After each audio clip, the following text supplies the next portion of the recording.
Matthieu chapitre 20. Car le royaume des cieux est encore semblable à un maître de moisson qui sortit dès le matin afin de louer des ouvriers pour sa vigne. Il convint avec eux d'un denier par jour et il les envoya à sa vigne. Il sortit vers la troisième heure et il en vit d'autres qui étaient sur la place sans rien faire. Il leur dit, allez aussi à ma vigne et je vous donnerai ce qui sera raisonnable. Et ils y allèrent, il sortit de nouveau vers la 6e heure et vers la 9e heure, et il fit de même. Étant sorti vers la 11e heure, il en trouva d'autres qui étaient sur la place. Et il leur dit, pourquoi vous tenez-vous ici toute la journée sans rien faire?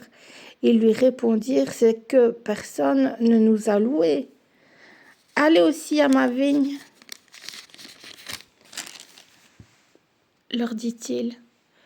Quand le soir fut venu, le maître de la vigne dit à son intendant, appelle les ouvriers et paye-leur le salaire en allant des derniers aux premiers. Ceux de la 11e heure vinrent, reçurent chacun un denier. Les premiers vinrent ensuite, croyant recevoir davantage, mais ils reçurent aussi chacun un denier. En le recevant, ils murmurèrent contre le maître de la maison et dirent, ces derniers n'ont travaillé qu'1 heure et tu les traites à l'égal de nous, qui avons supporté la fatigue du jour et la chaleur. Il répondit à l'un d'eux, mon ami, je ne te fais pas tort. N'es-tu pas convenu avec moi d'un denier? Prends ce qui te revient et va-t'en. Je veux donner à ce dernier autant qu'à toi. Ne m'est-il pas permis de faire de mon bien ce que je veux? Ou vois-tu de mauvais œil que je sois bon? Ainsi les derniers seront les premiers et les premiers seront les derniers. Pendant que Jésus montait à Jérusalem, il prit à part les 12 disciples. Et il leur dit en chemin, voici, nous montons à Jérusalem, et le Fils de l'homme sera livré aux principaux sacrificateurs et aux scribes. Ils le condamneront à mort et ils le livreront aux païens pour qu'ils se moquent de lui, le battent de verge et le crucifient. Et le 3e jour, il ressuscitera. Alors la mère des fils de Zébédée s'approcha de Jésus avec ses fils et se prosterna pour lui faire une demande. Il lui dit, que veux-tu? Ordonne, lui dit-elle, que mes 2 fils, que voici, sois assis dans ton royaume, l'un à ta droite et l'autre à ta gauche. Jésus répondit, vous ne savez ce que vous demandez. Pouvez-vous boire la coupe que je dois boire?